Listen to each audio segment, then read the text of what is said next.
ॐ सहनाववतु सहनौ भुनक्तु सह वीर्यं करवावहै तेजस्विनावधीतमस्तु मा विद्विषावहै।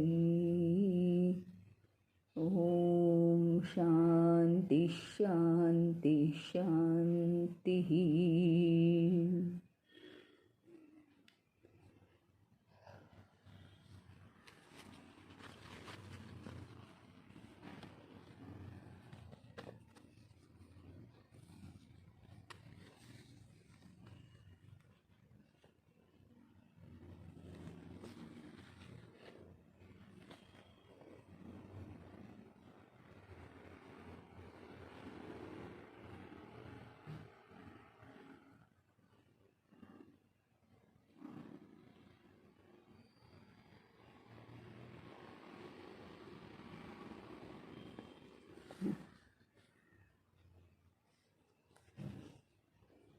आता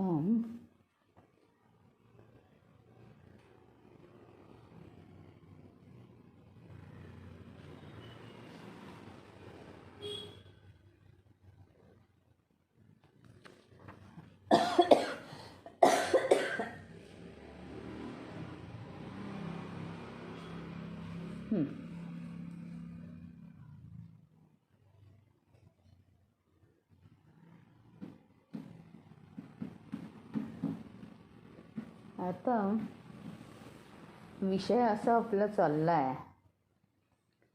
की ज्ञान आणि भक्ती हा जो भक्तीविषयी अत्यंत शास्त्रशुद्ध ग्रंथ भक्तिसुधा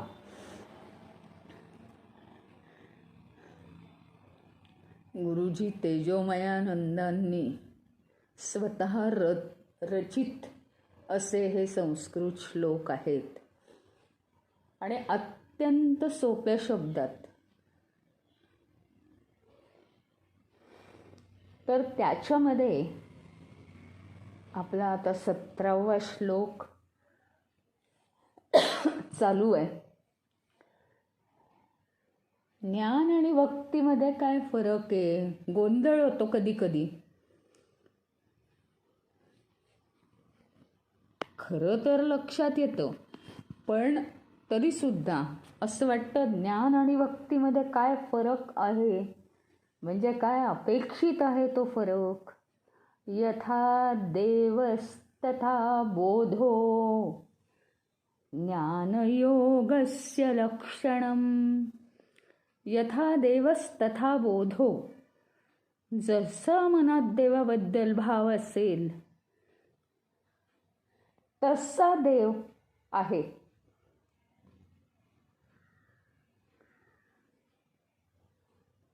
पण त्याचा जर बोध झाला, त्याचा बोध होणं म्हणजे काय, तर जाणीव होणं. ते ज्ञानाचं लक्षण आहे. जाणीव झाली पाहिजे. यथा भावस्तथा देव, तुमच्या मनात जसा भाव असेल तसा जर देव असेल, मनातल्या भावाप्रमाणे देव. कोणाच्या मनात वेगवेगळे भाव असतात. भक्तिभाव, वर भक्ती, सखोल भक्ती, खरोखरीच परमेश्वराबद्दल वाटणारी आपुलकी, आपलेपणा, नाही का.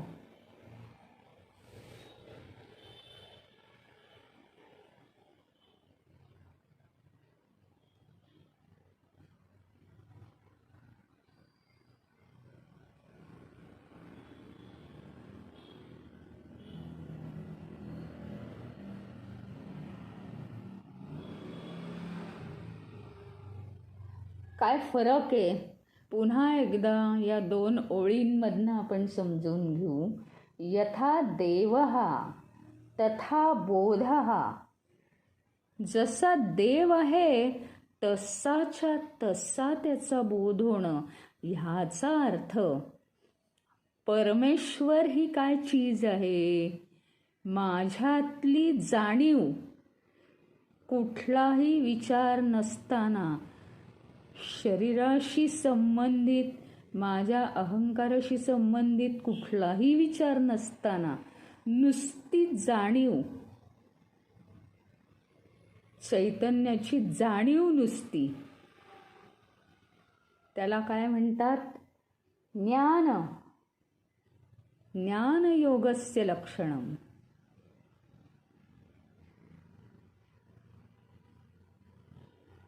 आणि आपल्या मनात जसा भाव असेल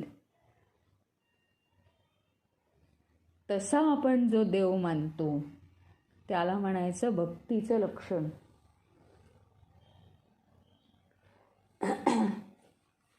जसा ईश्वर आहे तसंच ज्ञान आपल्याला होणं म्हणजे ज्ञानमार्ग.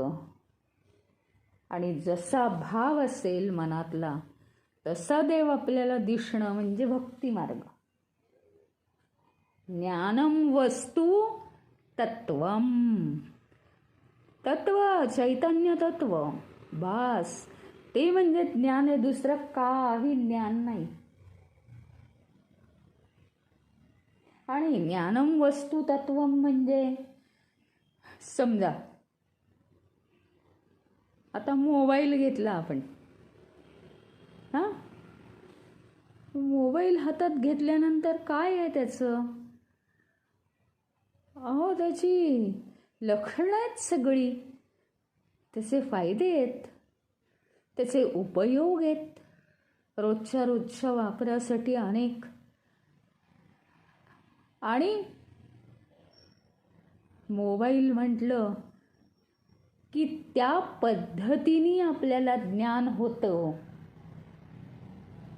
ज्ञानम वस्तू तत्वम.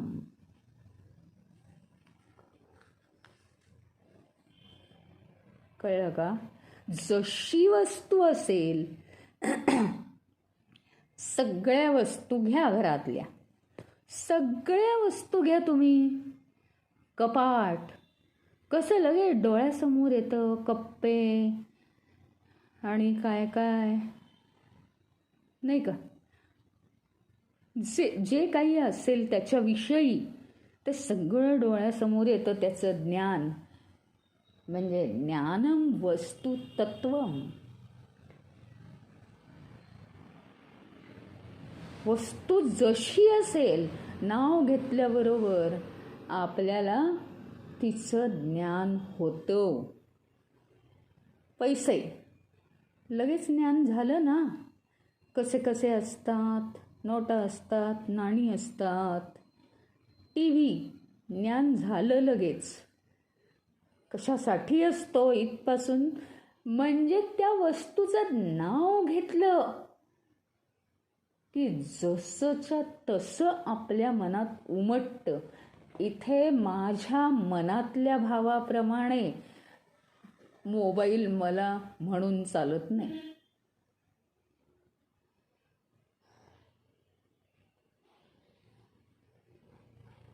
काहीतरी एक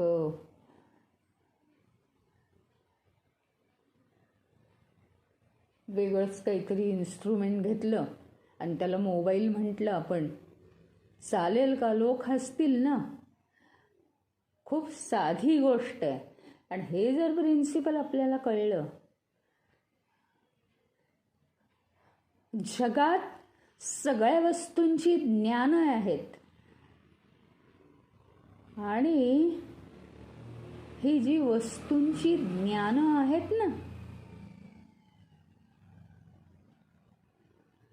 ही ताबडतोब त्या वस्तू कळतात बघा. त्याच्यावरून आपल्याला काहीही करावं लागलेलं नाही. अरे ते असं असतं, ते तसं असतं असं सांगावं लागतं का? जरा चमचा घे बरं. श्रीखंड खायला चमचा घे. काय करतो आपण? टीस्पून देतो ना.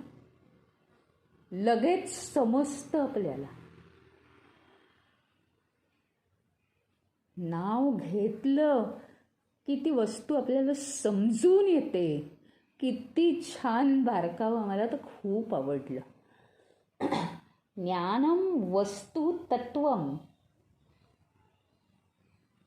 ज्याप्रमाणे वस्तू असते तिचं नाव घेतल्यावर त्याप्रमाणे आपल्याला ज्ञान होतं.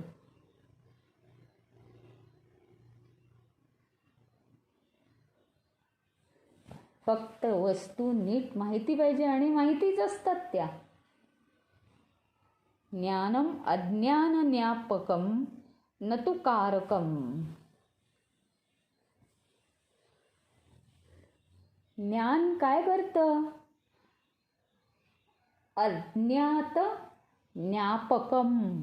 अज्ञात जो असतो, ज्याला त्या वस्तूबद्दल माहिती नाहीये, त्याला हे जे ज्ञान आहे ना, ते ज्ञान मिळतं आणि अज्ञान दूर करतं. ज्ञानम अज्ञात ज्ञापकम. ज्ञान हे अज्ञान दूर करतं. माहिती आहे आपल्याला, एखादी गोष्ट आपल्याला समजली की त्याचं अज्ञान गेलंच.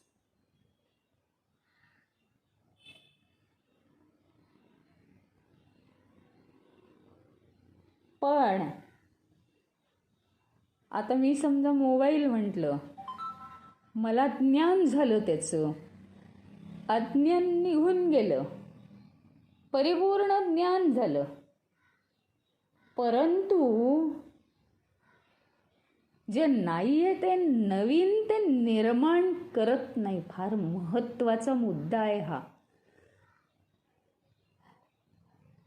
ज्ञान अज्ञान दूर करतं.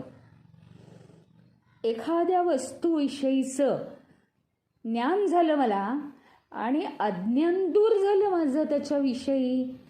आधी मला माहिती नव्हतं, मग ते अज्ञान दूर झालं आणि ज्ञान झालं मला. परंतु ते एक्स्ट्रा नवीन ज्ञान जे नाहीये ते निर्माण नाही करत बरं का. खरं ज्ञान काय असतं याचं डेफिनेशन इतकं सुंदर दिलंय.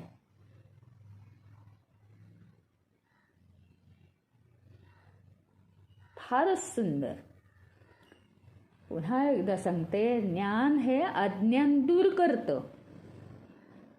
अज्ञान आपलं निघून जातं, त्या वस्तूविषयी आपल्याला ज्ञान होतं. पण जादाची कोणतीही माहिती त्यासोबत येत नाही. जादाची माहिती नसते, त्याला ज्ञान म्हणत नाहीत. जे नाहीये ते त्याला चिकटत नाही. म्हणून ज्ञान म्हणजे ज्ञान, त्या वस्तूविषयीचं ज्ञान. प्रमाण विषयम ज्ञानम. प्रमाणांनी ज्ञान होतं.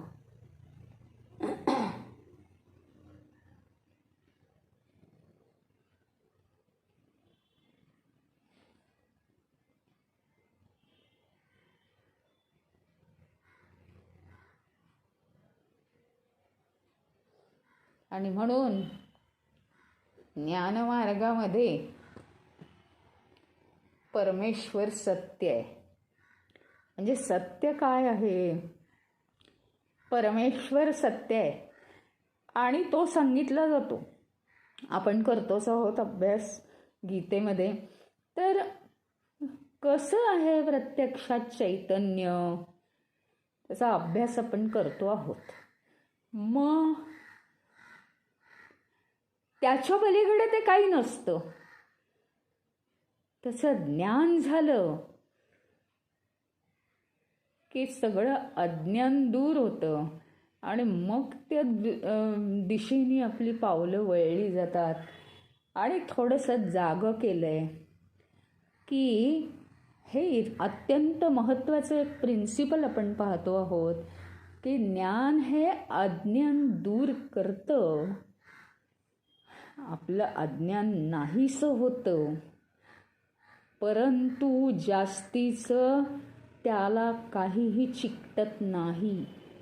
म्हणजे खरं प्रमाणबद्ध ज्ञान जे नाही आहे ते त्याला काहीही चिकटत नाही. आपल्या मनाला वाटेल ते निबंध नाही लिहायचे. तर परफेक्टली जर चैतन्याविषयी आपण शिकतो आहोत तर त्याचं जे ज्ञान आहे ते ज्ञान म्हणजे ज्ञान. आणि त्याच्यामुळे आत्मा काय, परमात्मा काय आणि काय काय म्हणजे शब्द वापरतात. कोणी कोणी घाबरतात तो शब्द ऐकून, कोणी कोणी ते नकोच म्हणतात आणि काय काय काय काय बरंच काय काय होतं.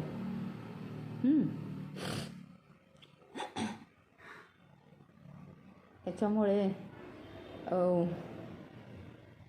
जास्तीची जर त्याला ज्ञानच चिकटली तर ते डेंजरस असतं. ज्ञानाची सगळी इथे लक्षणं सांगून टाकली आहेत. ज्ञानम वस्तू तंत्र, ज्ञानम वस्तू तंत्र, वस्तूप्रमाणे तिचं ज्ञान असतं.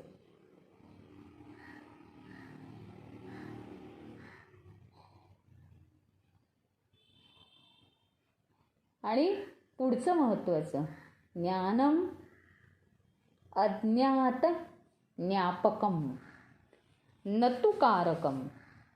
वस्तूविषयीचं अज्ञान हे ज्ञान दूर करतं, पण नवीन काही एक्स्ट्राचं निर्माण करत नाही.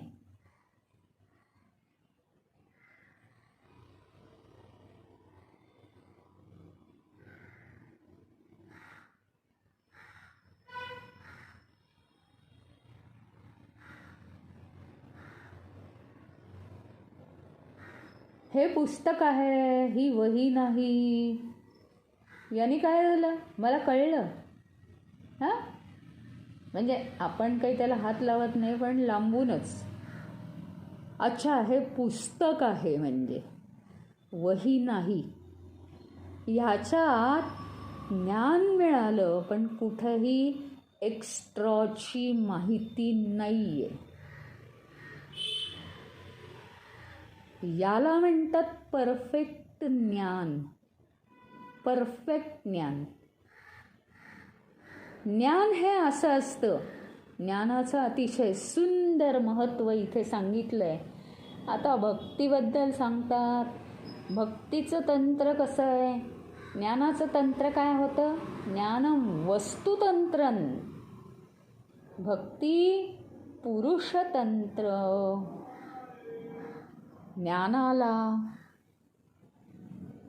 ज्ञानामध्ये वस्तूला महत्त्व असतं.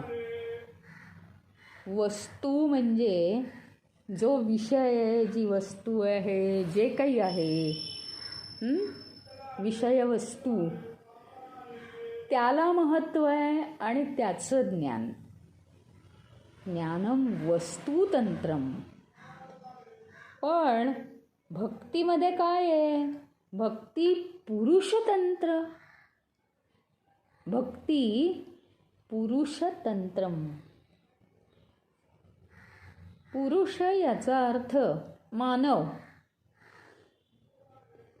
मानवाप्रमाणे भक्ती बदलते.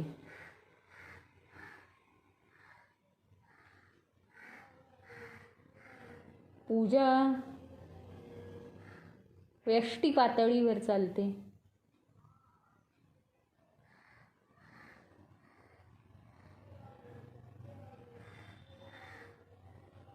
आपल्या मनाला पाहिजे तो भाव परमेश्वराला आपल्याला देता येतो. घरातला परमेश्वर वेगळा, मंदिरातला परमेश्वर वेगळा, तसतसे ते भाव येत जातात. एका खरं म्हणजे भक्ती म्हटलं ना, ज्यांना ज्यांना भक्ती निर्माण होते त्यांना एका विशिष्ट भावाची, विशिष्ट भाव निर्माण करते ती मनामध्ये.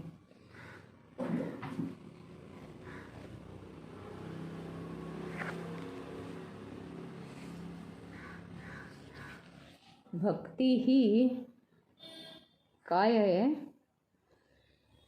मनामध्ये एक विशिष्ट भाव निर्माण करते.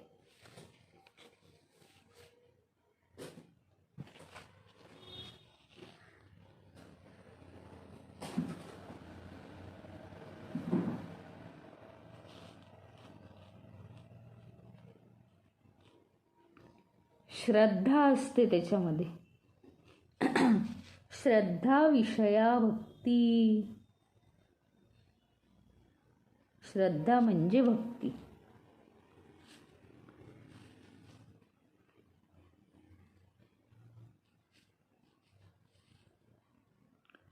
आणि भाव तर निर्माण होतोच, पण हळूहळू श्रद्धा वाढत जाते ना.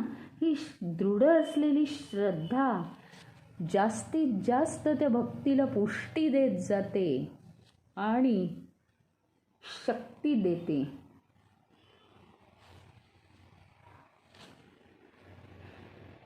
भगवान म्हणतात ना गीतेत, यो यो याम याम तनुं भक्तः श्रद्धयार्चितुमिच्छति तस्य तस्याचलां श्रद्धां तामेव विदधाम्यहम्.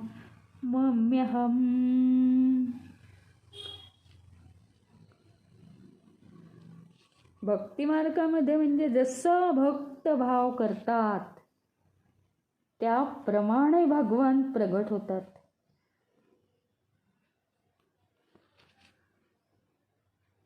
श्रीकृष्ण त्या कंसाच्या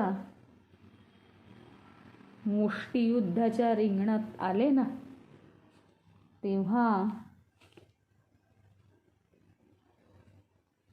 तिथे जे स्त्री पुरुष होते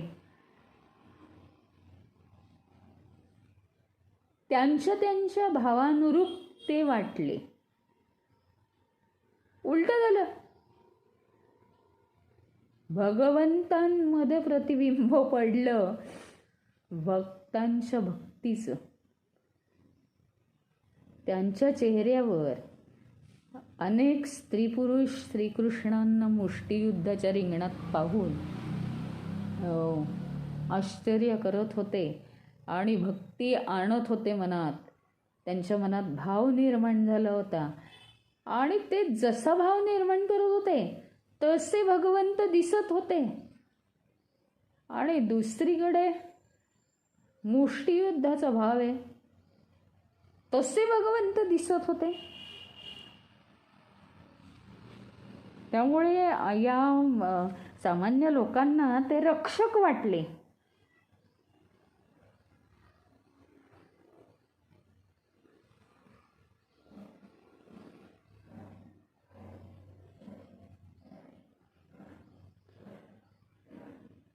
गोपिका तर म्हणतात, न खलु गोपिका नंदनो भवान अखिल देहिनाम अंतरात्मदृक्.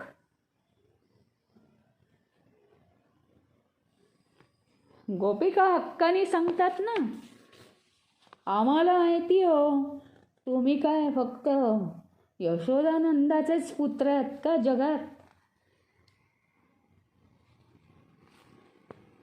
तुम्ही सर्व प्राणीमात्रांच्या अंतःकरणातला अंतरात्मा आहात, आम्ही कधीच जाणलंय. इथे प्रेमाने गोपी सांगत होत्या. अगदी आपला हक्क त्या दाखवायच्या त्याला. इतकं प्रेम केलं त्यांनी त्याच्यावर, भगवंतावर. जगात एक नंबरचं प्रेम असेल, भक्ती असेल, तर गोपिका आणि श्रीकृष्ण भगवान.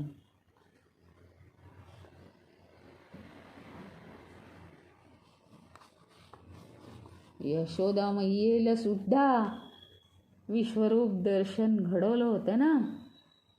माती खाल्ली का म्हणून बघायला गेली आणि तिला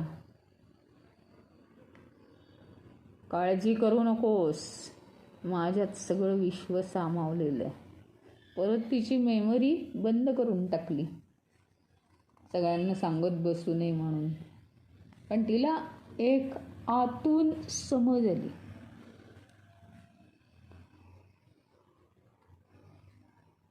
तर आता या भक्तीच्या वेगवेगळ्या अभिव्यक्ती कशा आहेत? भक्ती एक एव तस्यास्तु विविधा अभिव्यक्तयः भक्तानां रुचिभेदेन भावभेदेन वा तथा.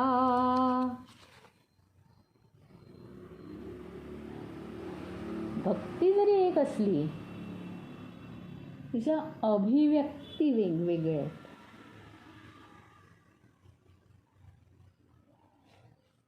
कारण हे भक्ती हे आपल्या रुचीवर, आवडीवर, कोणाला शिवशंकर भक्त म्हणजे त्यांच्याबद्दल भक्ती निर्माण होते, कोणाला विष्णू, कोणाला देवी आणि कोणाला गणपती, अजून काय. म्हणजे रुचिभेद आहेत. भक्ती वेगवेगळ्या प्रकारची भक्ती आहे. ह्याचा अर्थ भक्ती ही भक्तीच आहे, तो भाव तसाच राहतो. परंतु आपापल्या आवडीप्रमाणे विविध भगवंतांवर भक्ती आहे आणि भावभेद पण आहेच. रुचिभेद आहे आणि भावभेद पण आहे. भाव हा कसा आहे, प्रत्येकाची विचार करण्याची जी पद्धत असते, ती विचार करण्याची पद्धत वेगवेगळी असते. आणि अगदी साध्या भोळ्या माणसाला कसं होतं ते, तुका म्हणे, नाथा म्हणे, अगदी साधी साधी भाषा होती त्यांची. अगदी म्हणजे ते शब्द काही फार त्याच्यात नाविन्य काही नाही. एवढी भक्ती, एवढी भक्ती. कुणाची भक्ती सखोल असते आणि त्यात असं वावगं काही नाही. कारण कमी जास्त ही भक्ती असणारच. परिस्थितीप्रमाणे हे मन तयार होतं. पण भक्ती असणं, भक्तिभाव असणं माझ्या मनामध्ये, हे सुद्धा कमी नाही आहे, चांगली गोष्ट आहे. पण भक्तीमध्ये भेद होतात, फरक पडतो. कोणकोणत्या कारणांमुळे रुचिभेद आणि भावभेद, वेगवेगळ्या प्रकारचे भाव मनात असताना भगवंतावर प्रेम करणं. कुणाचा तो सखा असतो, कुणाचा तो स्वामी असतो आणि कुणाचा तो पिता असतो. अगदी काही विचारू नका. आधारभूत वाटतो तो, आधारभूत. त्यामुळे भावभेद पण आहेत आणि रुचिभेद पण आहेत.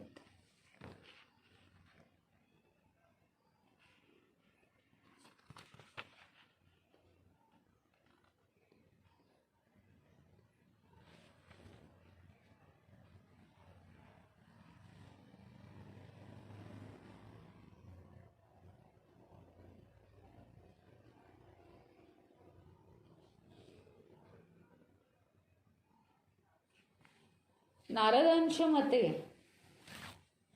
भक्ती 11 प्रकारांनी प्रकट केली जाते.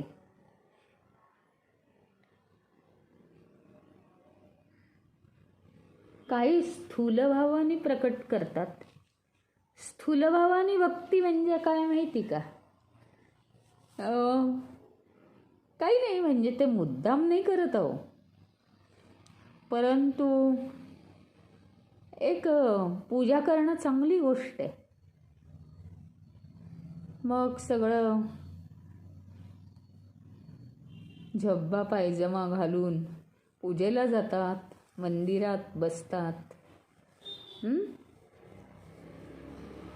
पूजा करतात, दान देतात, सगळं आहे. पण तिथे ते अनेक गोष्टी वाहतात. नुसती फुलं पानं वाहणं आणि वाहत असताना मी हे तुला देतो, मी हे तुला देतो, ही काय आहे? ही थोडीशी स्थूल भक्ती आहे. म्हणजे परमेश्वर आहे ही जाणीव जसजशी मनात खोल जाईल, पुन्हा तेच परमेश्वर शब्द म्हणून पहा. भगवंत मार्ग दाखवणार आहे तो जगाला. त्याच्यामुळे भाव जसा जसा निर्माण होईल, काही ठिकाणी स्थूल भाव आहे. येतं कोणी, अरे वा हा बेल खूप छान आहे, यात 108 बेल वाई ना. अरे काही का होईना परमेश्वर म्हणतो, माझ्या या पिंडीवर बेलाची 108 पानं पडतायत. जो मनुष्य कोणतीही भक्ती करत नाही, त्याच्या देहामार्फत आज भक्तीला सुरुवात झाली आहे. देहाकडून देहाकडे, म्हणजे फक्त समोर लिंग आहे आणि बस तो हाताने पानं घेतोय, वाहतोय. गुरुजींनी सांगितलं पाणी होता, पाणी होतं. पुढे दूध होता, दूध होतं. परत पाणी होता, परत हळदी कुंकू लावा, गंध लावा, हळदी कुंकू लावा, अशी पंचोपचार पूजा गुरुजी सांगतात. आणि कापूर दिवा लावा, सगळं काही करतो तो. परंतु देहाकडून देहाकडे भक्ती आहे. म्हणजे मनात जास्त भाव येत नाही, पण आपण काहीतरी केलं इतर भक्तांसारखं, काही का होईना. आज त्या देहानी सत्कर्म तर केलं, इतर 4 वाईट कर्म करण्यापेक्षा सत्कर्म तर केलं. इतर ठिकाणी कुठे फिरण्यापेक्षा मंदिरात जाऊन तो वेळ घालवून पूजा तर केली. हे कर्म झालं. मग आता त्याला सुरुवात होईल ना हळूहळू सूक्ष्माकडे जायची. काहीतरी असं घडेल की अरे मी पूजा केली होती ना, त्याच्यामुळेच चांगलं झालं, चला परत अजून एकदा पूजा करीन. असं करता करता हळूहळू हळूहळू भाव निर्माण व्हायला लागतात. त्यामुळे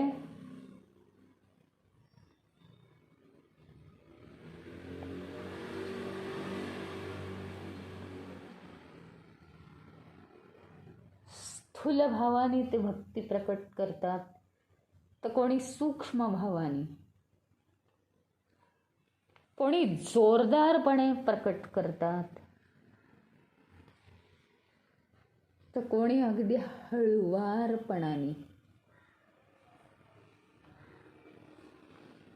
कोणी अगदी भगवंताकडे दृष्टिक्षेप टाकतात की बघा भगवंता, तू माझ्यावर कृपा कर, मी मनापासून तुझी भक्ती करतो. कुणी कटाक्ष टाकतात त्याच्याकडे.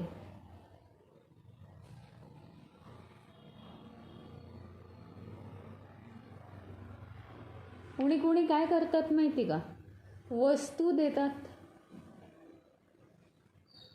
वस्तू देतात दान म्हणून, पैसे देतात, झाली भक्ती.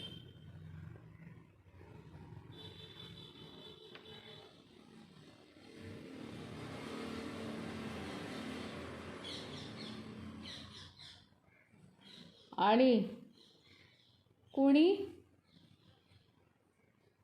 भजन लिहितं, काव्य लिहितं परमेश्वरावरती, भक्तीतून हे निर्माण होतं. तर कुणी मौखिक भक्ती, भजन गाऊन भक्ती निर्माण करतात.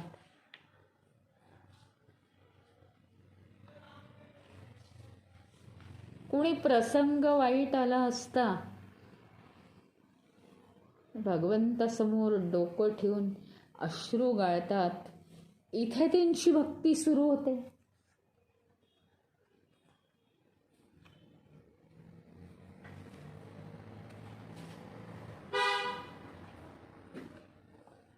अशा रीतीने आपल्या आपल्या स्वभावानुसार, भावानुसार, आवडीनुसार ही भक्ती बदलते. जो देवाला सखा मानतो ना, त्याची भावना वेगळीच असते. मित्र मानतो तो.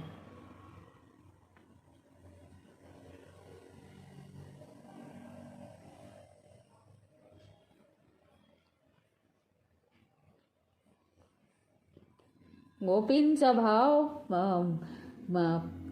श्रीकृष्णाविषयी अत्यंत वेगळा होता. परमभक्ती होती ती, त्याच्या पलीकडे भक्तीच नाही जगात.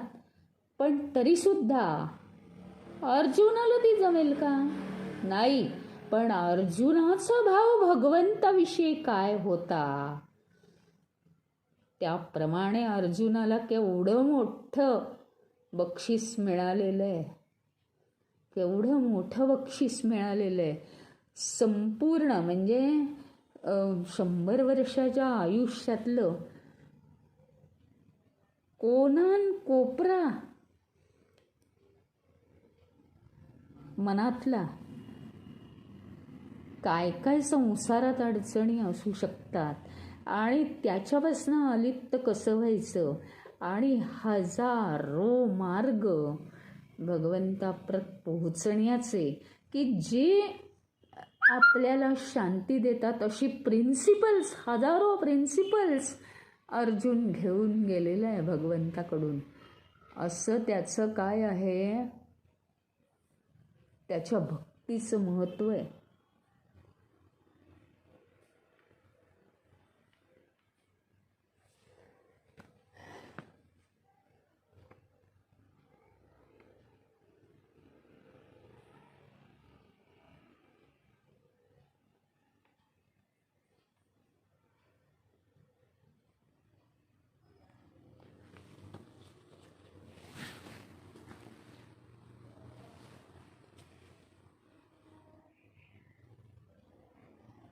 आता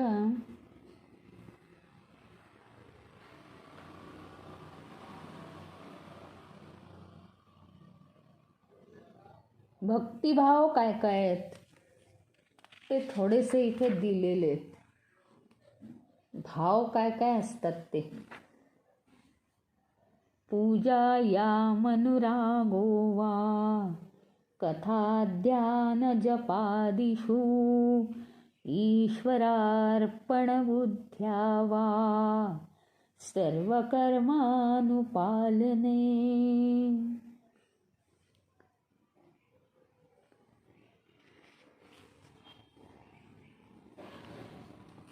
काही लोक पूजा करतात, काही भगवंताच्या कथा ऐकतात, काही ध्यान करतात,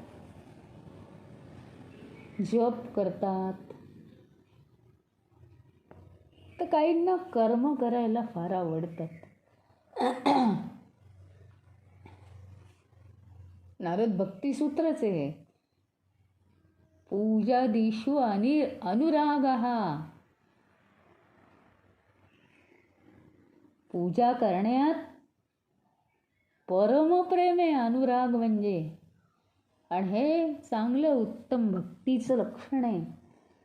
पूजा करणं हे परमप्रेम आहे, म्हणजे आपण किती प्रेमाने सगळ्या गोष्टी अर्पण करू शकतो. पण आपण जे काम करत असू त्याच्यात जर आपल्याला कॉन्सन्ट्रेट करायची सवय असेल तर पूजेमध्ये आधी एकाग्रता झाली पाहिजे आणि पूजेतलं प्रत्येक काम करत असताना परमेश्वर दिसला पाहिजे. नुसती स्थूल कर्म नको आहेत.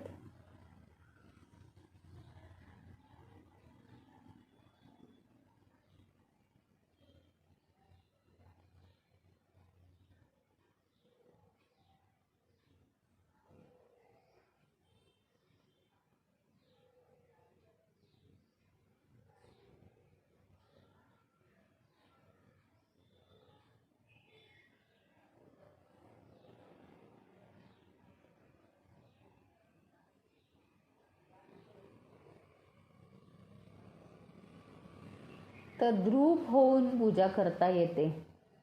कथादिषु इति गर्ग. गर्ग ऋषी म्हणतात, भगवंतांच्या कथा, भागवत म्हणा, रामायण म्हणा, हे सांगा.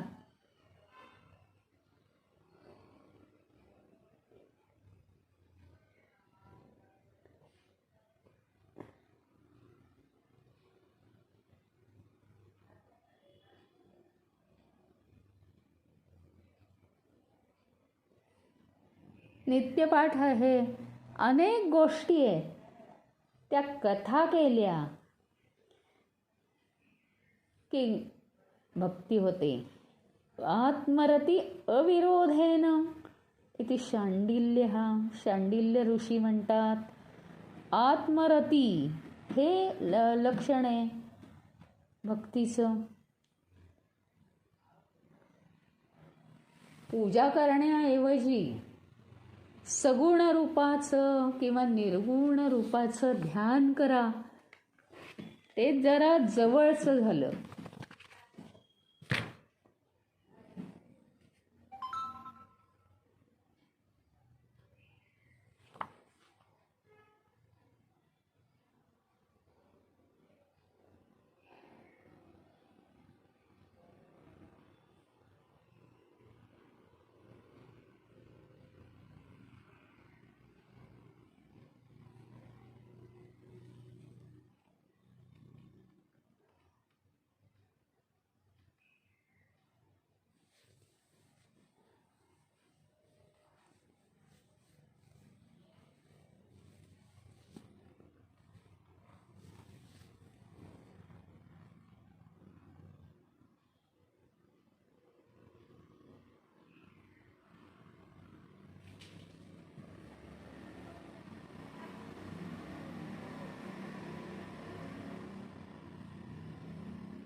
पुढे जाऊन ते काय सांगतात, अजून सुद्धा काही भक्ती आहेत. नारदस्तु तद अर्पिता अखिल आचारता. नारद म्हणतात, अर्पिता अखिल आचारता तद विस्मरणे परम व्याकुळता. भक्ती हेच संपूर्ण 24 तासात आपलं आचरण आहे.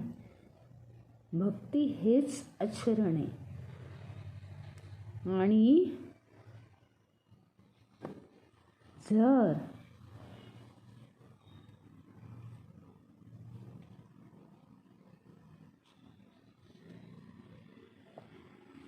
संपूर्ण आपल्या दिवसाचं आचरण संपूर्ण जीवनाचं आचरण हेच भक्ती असेल तर होतं काय माहिती का, त्याचं थोडंसं जरी विस्मरण झालं तरी परम व्याकुळता येते की आपण भगवंताला विसरलो. हे गोपींनी अगदी अनुभवलेलं आहे.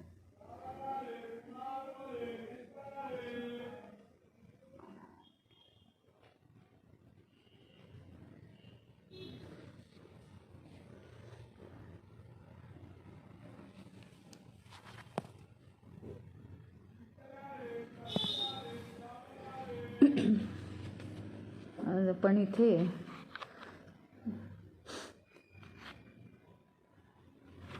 विसाव्या श्लोकापर्यंत आलो आहे.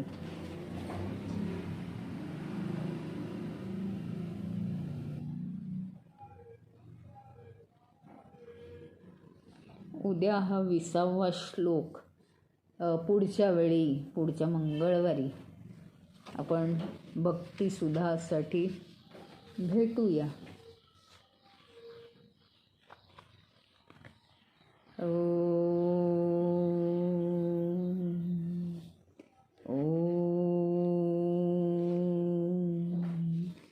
ओम पूर्णमदः पूर्णमिदं पूर्णात् पूर्णमुदच्यते पूर्णस्य पूर्णमादाय पूर्णमेवावशिष्यते. ओम शांति शांति शांतिः. हरि ओम. श्री गुरुभ्यो नमः. हरि ओम.